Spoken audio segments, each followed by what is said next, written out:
오늘 은혜 받으실 하나님의 말씀 마가복음 1장 14절부터 15절까지의 말씀입니다. 마가복음 1장 14절 15절 말씀입니다. 함께 봉독하겠습니다. 요한이 잡힌 후 예수께서 갈릴리에 오셔서 하나님의 복음을 전파하여 이르시되 때가 찼고 하나님의 나라가 가까이 왔으니 회개하고 복음을 믿으라 하시더라. 아멘.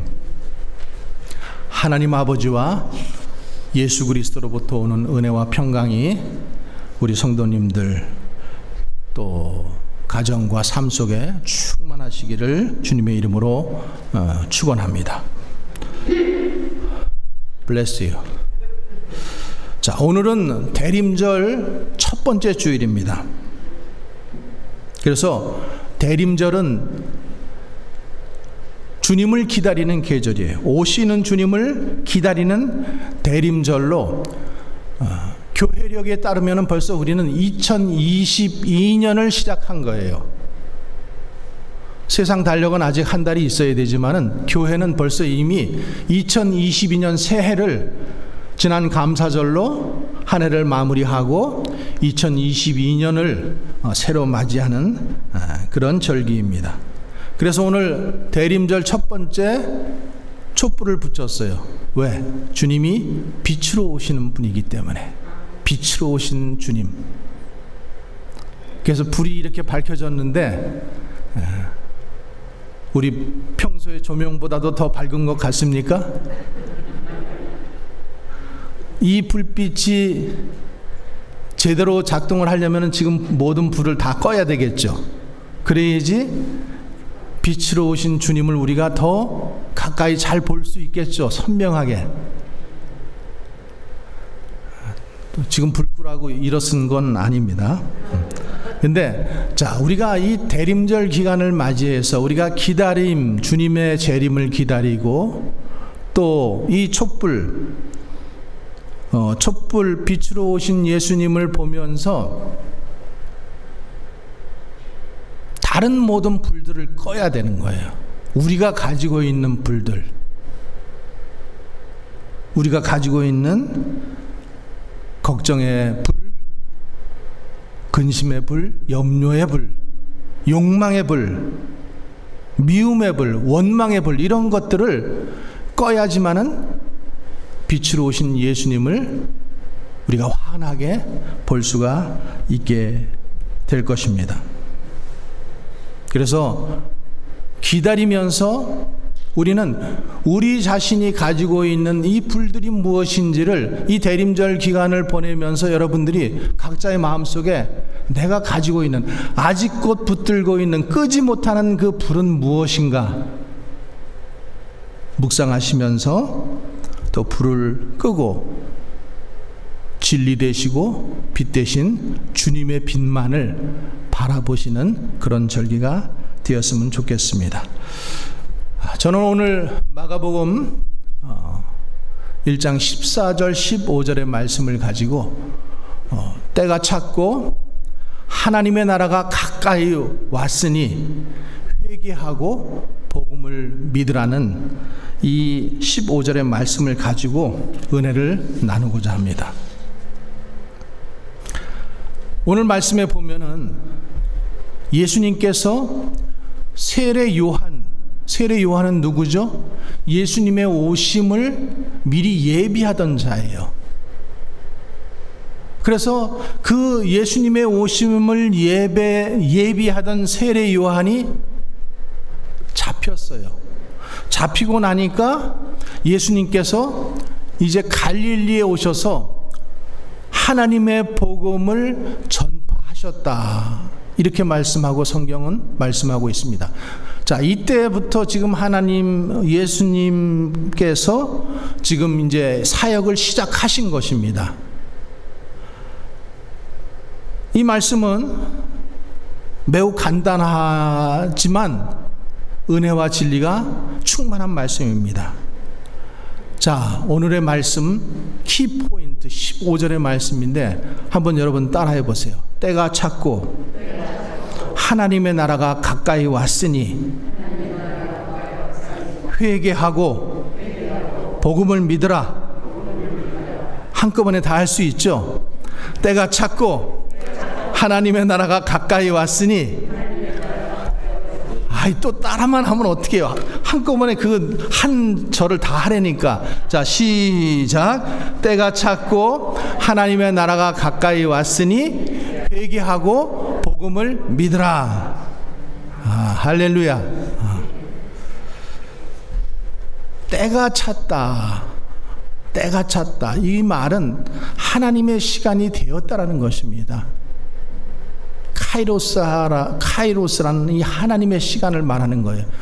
우리에게는 흘러가는 시간이 있어요. 크로노스의 시간이 있고, 오늘은 1921년 2021년 왜 1900이 나오는 2021년 11월 28일이잖아요. 그렇죠? 이 시간 지금 몇 시예요? 11시 15분. 이게 지금 우리가 가지고 있는 시간이에요. 그러나 이 시간 말고 카이로스라는 시간이 있어요. 하나님의 시간.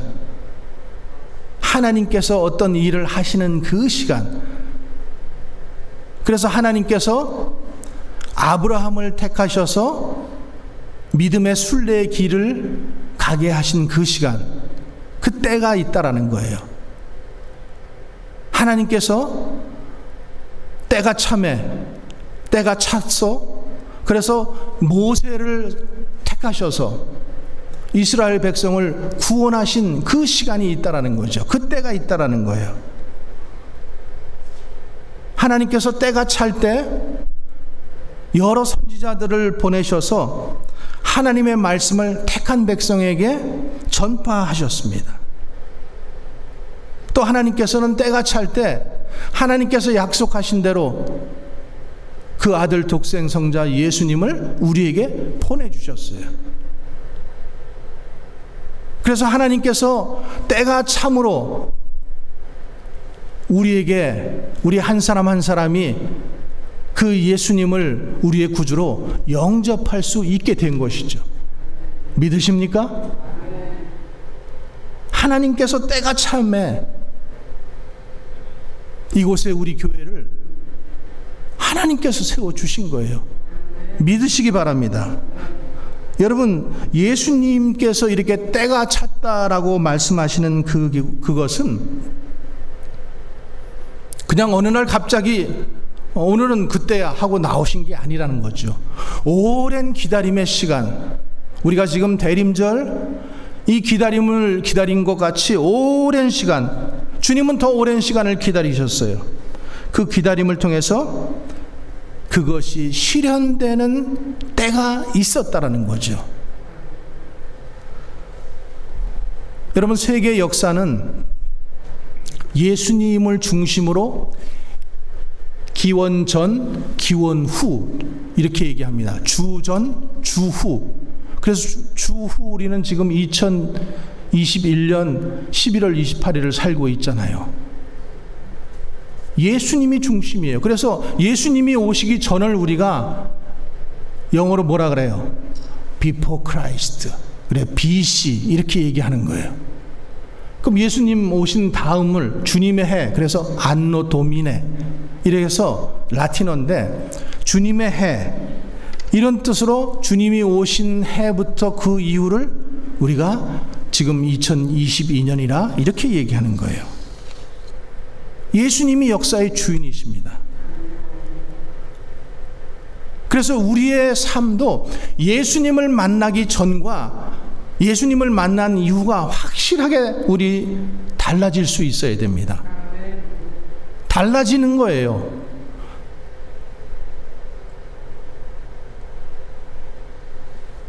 오늘 우리 가운데 아직 구원받지 못한 사람이 만약에 있다면은 그 사람은 반드시 알아야 돼요. 때가 찼다. 주님이 말씀하시는 거예요. 지금 구원받을 만한 때다. 구원받을 기회라는 것을 기억하시기 바랍니다.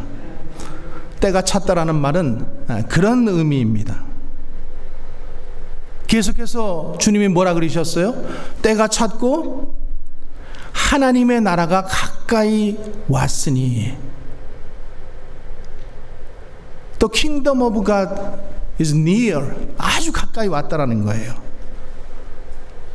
예수님께서 이 땅에 오신 것은 모든 택한 자들을 불러서 하나님의 나라를 세우시기 위해서 이 땅에 오셨습니다. 그래서 주님께서 오신 이후에 하나님의 나라는 아주 가까워졌습니다. 요한복음에 있는 말씀처럼 누구든지 하나님 나라에 들어갈 수 있게 되었어요. 여러분, 하나님의 나라라는 뜻은 뭐예요? 하나님께서 통치하시는, 다스리는 나라, 이게 하나님의 나라의 뜻입니다. 그래서 요한복음 18장 36절에 보면은 예수님께서 빌라도에게 잡히셔서 이렇게 말씀하십니다. 내 나라는 세상에 속한 것이 아니다. 우리는 지금 세상에 살고 있지만 우리는 예수 그리스도를 구주로 믿는 사람들은 세상에 살고 있지만은 세상에 속하지 않았다라는 것입니다. 여러분, 하나님의 나라, 천국, 하나님의 나라는 분명히 있습니다. 누가복음 17장 20절에서도 바리새인들이 예수님께 이렇게 물어봐요. 하나님의 나라가 어느 때 임하니까? 이때 예수님께서 뭐라고 그러셔요? 하나님의 나라는 볼 수 있게 임하는 것이 아니요 또 여기 있다 저기 있다도 못하리니 하나님의 나라는 너희 안에 있느니라. 모든 사람들의 마음속에 있다라는 소리가 아니라 믿는 사람들, 예수님을 구주로 영접한 사람들 마음 가운데 하나님의 나라가 있다라는 거죠. 그 하나님의 나라가 있다라는 것은 뭐예요? 하나님의 통치 안으로 들어갔다라는 것을 얘기하는 거예요. 하나님의 다스림 안으로 들어갔다.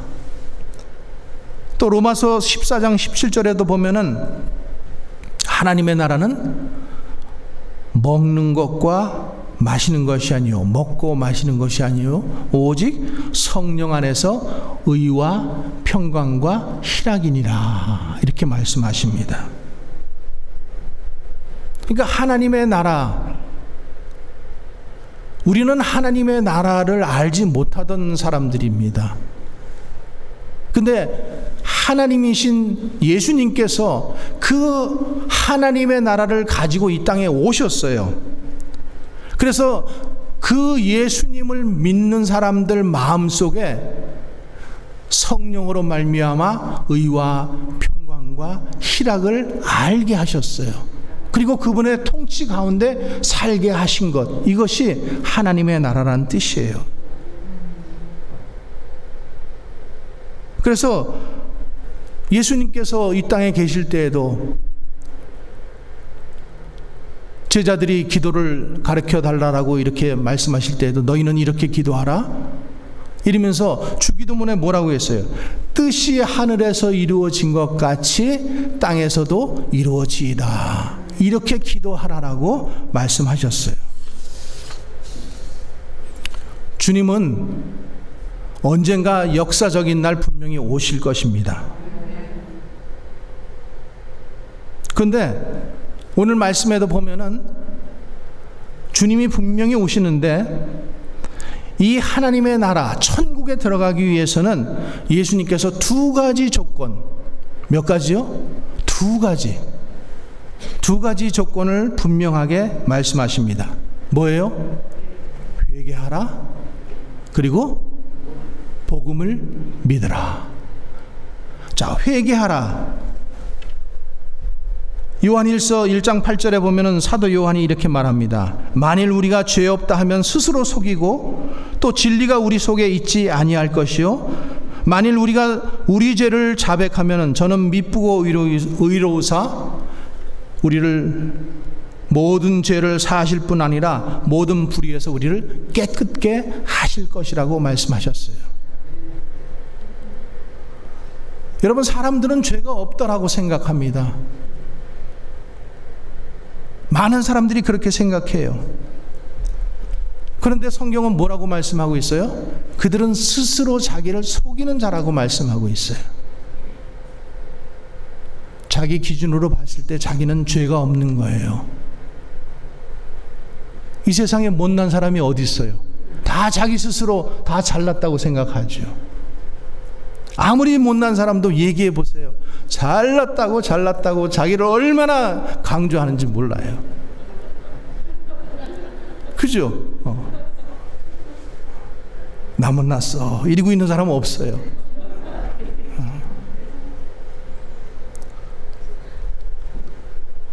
자기 스스로 봤을 때는 자기는 잘난 거예요. 이것처럼 자기는 죄가 없다라고 생각하는 거예요. 죄가 들키지 않았으니까. 이 죄는 모르니까. 아무도 몰라. 남편도 모르고 자식도 모르고 내 친구들도 모르고 나만 가지고 있는 이 죄, 그거는 들키지 않은 죄죠. 그것 때문에 사람들은 스스로 생각하기를 나는 죄가 없다라고 생각해요. 근데 예수님께서 뭐라고 말씀하시냐면 마태복음 15장 9절에 마음에서 나오는 악한 생각과 살인과 간음과 음란과 도적질과 거짓 증거와 회방이니. 사람들 속에 이런 흉악한 죄들이 있다라는 거죠. 근데 하나님의 나라는 의와 평강과 희락이라고 했는데 이런 더러운 모습을 가지고 하나님 나라에 들어갈 수가 없잖아요. 그래서 하나님께서 말씀하시는 첫 번째 요구 조건이 회개하라는 거예요.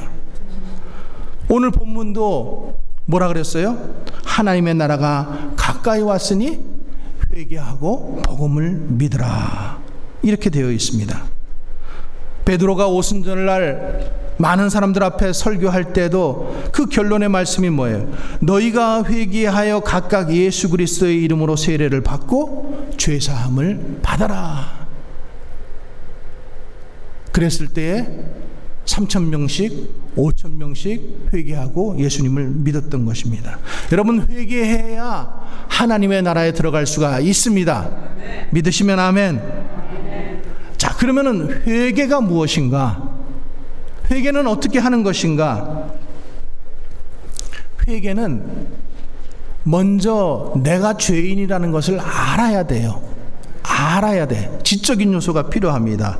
머리로 깨달아야 돼요. 그러니까 내가 스스로 내가 잘났다, 의인이다 생각하는 것이 아니라 내 기준으로 보면 안 되고 누구의 기준으로 봐야 되는 거예요? 하나님의 기준으로. 하나님께서 보실 때에 죄 없는 사람이 없다는 거죠. 하나님이 보실 때 죄인이라는 것을 깨달아야 되는데 사람들은 자기가 죄인이라고 잘 깨닫지 않습니다.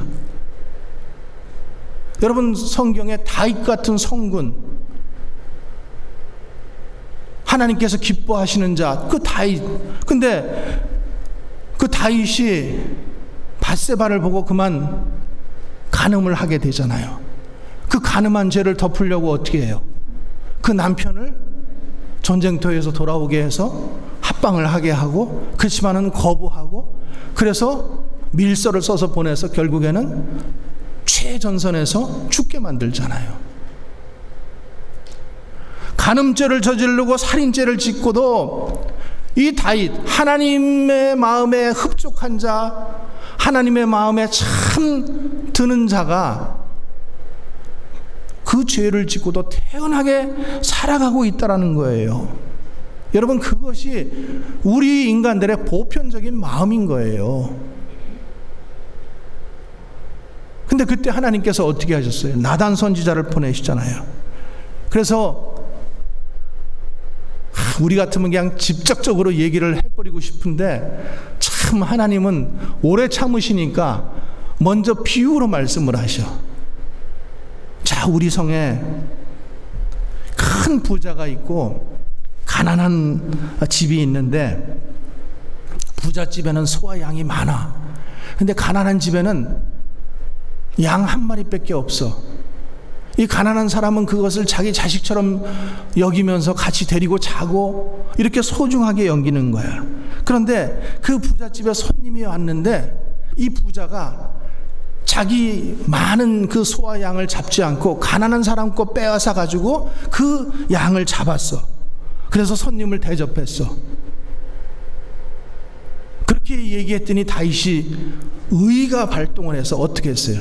세상에 그런 놈이 어디 있습니까? 당장 잡아 죽여야지요. 나단 선지자가 뭐라 그래요? 그 사람이 바로 너다.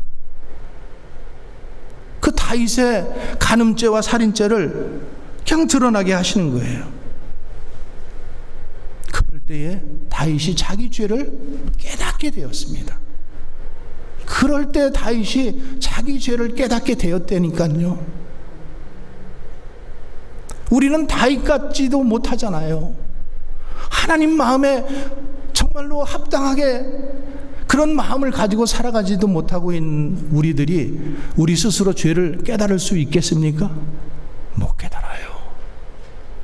그래서 하나님의 말씀이 필요한 것이고, 우리 하나님의 말씀을 들어야 되는 것이고, 죄를 깨달아야 되는 것입니다.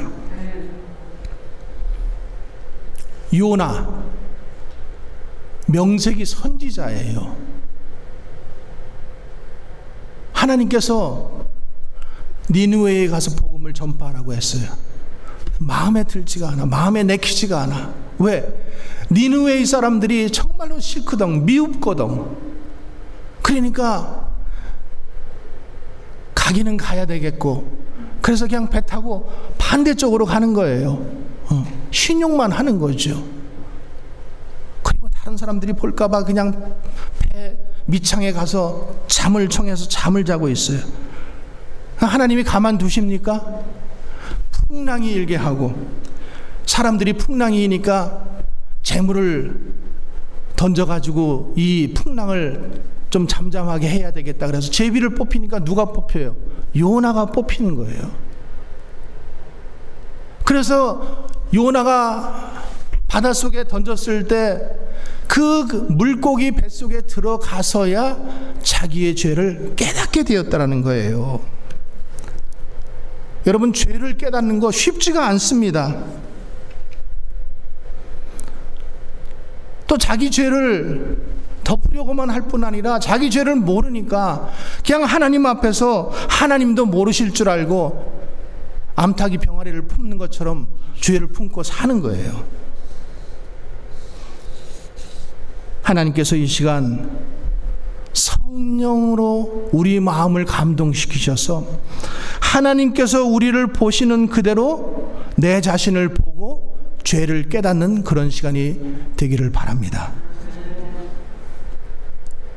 다른 사람 눈에 티는 보기 쉬워도 내 눈에 있는 들보는 보기가 힘듭니다. 성경이 그렇게 말씀하고 있어요. 탕자가 아버지 재산 받아서 외국에 가서 허랑방탕하게 지낼 때는 자기가 죄를 짓는다고 생각을 못했어요. 베드로가 예수님을 3번씩 부인할 때 자기가 그게 죄라고 생각하지 못했어요. 근데 닭울음 소리가 나고 예수님의 말씀이 생각나니까 자기가 죄를 지었다라는 것을 깨달은 거예요. 여러분, 죄를 먼저 깨달는 것, 이것이 회개의 첫걸음입니다. 내가 하나님 앞에서 얼마나 흉악한 죄인인 것을 아는 것, 그것이 회개의 첫걸음입니다. 그런데 거기에서 머무르면 안 돼요. 내가 죄인이라는 것 깨닫는 것 중요합니다. 그런데 거기에만 많은 사람들이 그냥 머물러 버려요. 회개에는 뭐가 또 필요한가 하면은 내 죄를 깨달았으면은 그 죄 때문에 통회하는 마음이 있어야 돼요. 통회하는 마음. 그래서 참된 회개에는 반드시 뭐가 따라와요? 눈물이 따라오게 되어 있습니다. 여러분, 베드로가 자기가 예수님을 부인하고 나서 닭이 울 때에 그 죄를 깨닫고 나가서 뭐 했다 그랬어요? 놀았다고 되어 있어요? 통곡했다라고 되어 있어요. 자기 죄를 깨닫고 나서 통곡했다. 세리가 성전에 와서 기도할 때에 자기가 죄인이라고 가슴을 치면서 기도했다라고 했어요. 어떤 죄 많은 여인은 예수님 앞에 나와서 눈물로 통회하고 자복하면서 자기의 머리카락으로 예수님의 발을 씻었다라고 되어 있습니다. 참된 회개는 반드시 눈물이 따르게 되어 있습니다. 그래서 회개는 먼저 죄를 깨달아야 되는 것이고, 그 다음에 뉘우쳐야 되는 것이고, 그리고 거기서 끝나는 것이 아니라 한 걸음 더 나가서 의지적인 요소, 의지적인 결단이 있어야 됩니다. 죄를 미워하고 죄를 끊어버리고 죄에서 갈라서야 되는 것입니다. 여러분, 베드로가 자기 죄를 깨달았을 때에 그냥 그 자리에 앉아 있지 않았습니다. 그 자리에서 곧바로 일어났다라고 되어 있어요. 탕자는 자기 죄를 깨닫고 나서 그냥 그 나라에서 돼지치면서 먹고 살았다라고 되어 있지 않아요. 그것을 떠나서 아버지께로 돌아왔다라고 되어 있어요. 삭개오가 자기 죄를 회개했을 때 토색한 것은 4배나 갚아주고 자기의 모든 재산을 팔아서 가난한 사람을 구제했다라고 성경은 말씀하고 있습니다. 회개는 죄를 끊어버리는 단절을, 그리고 의지적인 결단이 반드시 있어야 된다는 거죠. 어떤 사람이 예수 믿기 전에 불륜을 저질렀어요. 그래서 그렇게 살다가 이제 예수를 믿고 나니까 그것이 큰 죄악이라는 것을 깨달았어요. 그래서 불륜녀와 관계를 끊어버리고 하나님 앞에 회개하고 그리고 그 모든 삶을 청산해 버렸어요. 근데 세월이 많이 흐른 다음에 길거리에 가다가 우연히 그 여자를 마주치게 됩니다. 그래서 남자가 그 여자를 알아보니까 얼른 회피하려고 옆으로 싹 피했어요. 그랬더니 그 여자가 이 남자를 알아보고 바지씨 내가 당신 그 여자라고 나를 잊었냐고 막 쫓아오는 거예요. 그랬을 때 그 남자는 당신은 전에 있었던 그 사람인지 모르지만은 나는 더 이상 그 전에 당신이 알던 사람이 아닙니다. 그리고 그 여자와 반대의 길로 길을 갔다라고 하는 거예요. 죄를 아는 것뿐만 아니라 그것을 통회하는 것뿐만 아니라 완전히 끊어버리는 것, 완전히 돌아서는 것, 이것이 회개입니다. 회개해야 천국에 들어갈 수 있습니다. 자, 두 번째는 뭐예요? 복음을 믿으라. 복음을 믿으라. 여러분, 복음이 뭐예요? 우리가 성경에 마태복음도 있고 마가복음도 있고 요한복음도 있고 누가복음도 있는데 복음이 뭐예요? 기쁜 소식이에요. 유앙겔리온, 기쁜 소식, 굿뉴스. 우리가 아침마다 뉴스를 듣지만은 뉴스 전부 다 뭐 누가 살인하고 누가 도적질하고 누가 돈 떼먹고 대장동 사태 뭐 돈이 얼마씩 날아가고 순 나쁜 뉴스잖아요. 좋은 뉴스가 아니에요.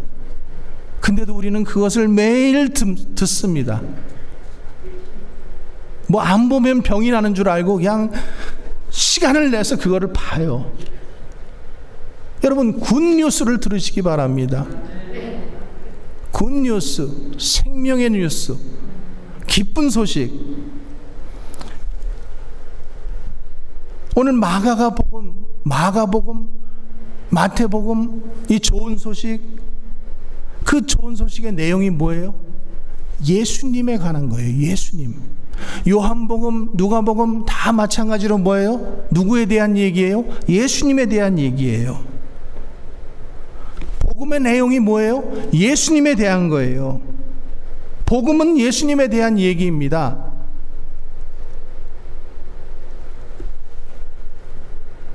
그리고 복음의 주인 되신 예수님을 믿으라.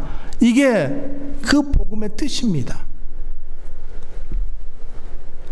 예수님께서 우리 죄를 위해서 하늘 영광 버리시고 이 땅에 오셔서 십자가를 지시고 고통을 당하신 거 여러분 믿으십니까? 그 예수님이 하나님께서 보내주신 선지자, 구원자라는 것을 여러분 믿으십니까? 삼위일체 하나님이신 그분이 이 땅까지 우리를 구원하시기 위해서 내려오신 것을 여러분 믿어야 되는 거예요. 그래서 믿는다라고 하는 것 머리로만 믿는 게 아니에요. 예수님을 내 구주로 알고 온전히 믿고 생명 전체를 의지하는 거예요. 의지하는 것뿐만 아니라 영원히 살아계신 그 예수님을 영접하는 겁니다. 다시 말하면 우리가 어떻게 해야 천국에 갈 수 있는가? 온갖 죄를 다 뉘우쳐야 되고 회개해야 되고 회개하고 나서 예수님을 내 마음 가운데 영접해야 하나님의 나라 천국에 들어갈 수 있다는 거죠. 그래서 우리가 천국에 들어가는 것, 하나님 나라에 들어가는 것, 구원받은 백성이 되는 것은 이 두 가지가 항상 따르게 되어 있어요. 뭐라고요? 회개와 믿음. 회개하는 것과 예수님, 복음이신 그 예수님을 믿는 것, 이것이 구원의 절대적인 필요한 요소입니다.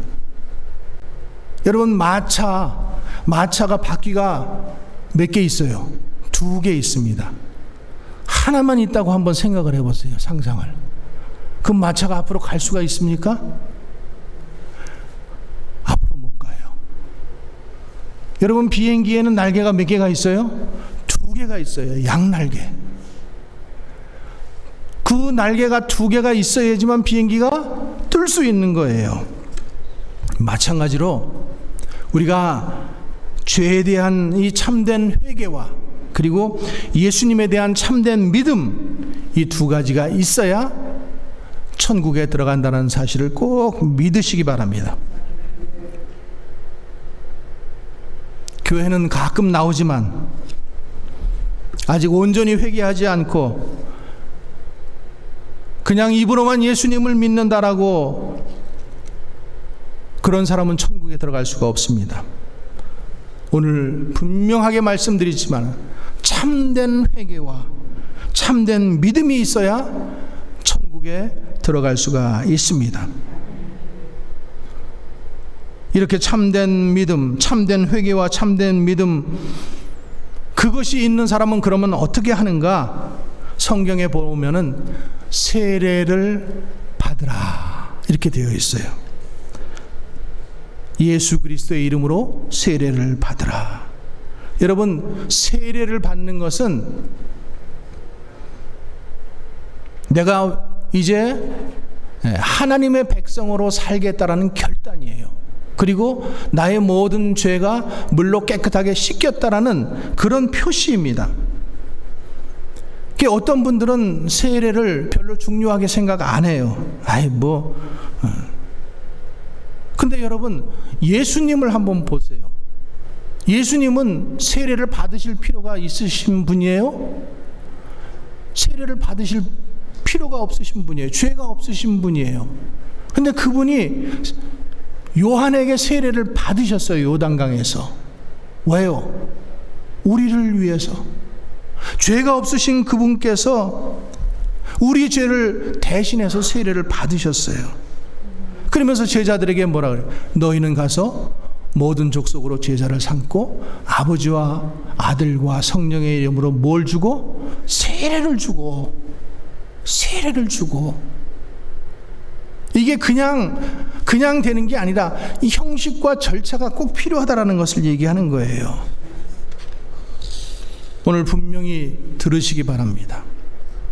때가 찼고 하나님의 나라가 가까이 왔으니 회개하고 복음을 믿으라. 우리 가운데 아직 한 분이라도 자기가 구원받지 못했다라고 생각하는 사람이 있습니까? 이 시간 잘 오셨습니다. 회개하고 때가 찼고 하나님의 나라가 가까이 왔으니 회개하고 복음을 믿으시기 바랍니다. 이것은 주님께서 하시는 권면의 말씀이 아니에요. 그럼 뭐예요? 명령이에요. 명령은 꼭 해야 되는 거예요.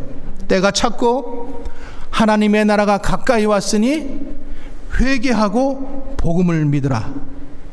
이 명령을 듣고 순종하는 사람은 구원을 얻을 것이고 순종하지 못하는 사람은 구원 얻지 못할 것입니다. 그래서 이 다음에 하나님 앞에 가서 심판대 앞에 섰을 때 나는 그 구원의 도리를 몰라서 그래서 나는 회개도 못하고 믿지도 못했습니다. 이렇게 핑계할 수 없다라는 거예요. 오늘 이 자리에 있는 모든 사람들 한 사람도 핑계할 수 없다라는 거예요.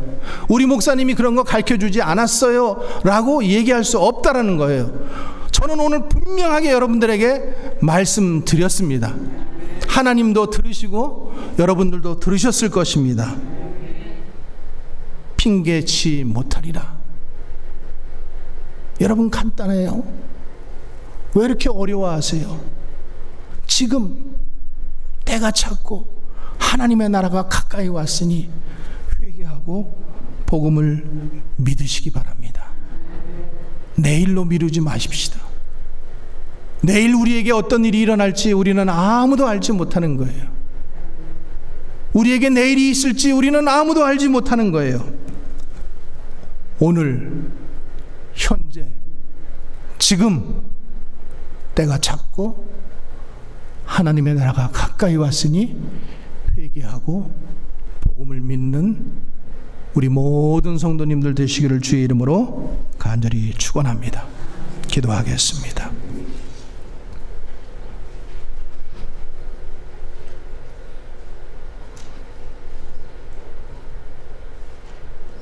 거룩하신 하나님, 이 시간에 복음의 귀한 말씀을 우리에게 선포하여 주시니 감사합니다.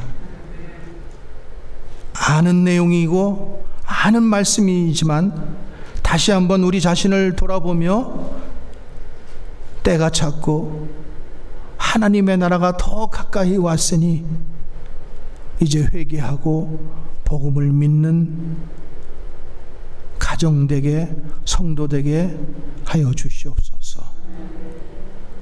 주님 믿음을 주시옵소서. 결단하게 하여 주시옵소서. 예수님 거룩하신 이름으로 기도하옵나이다. 아멘.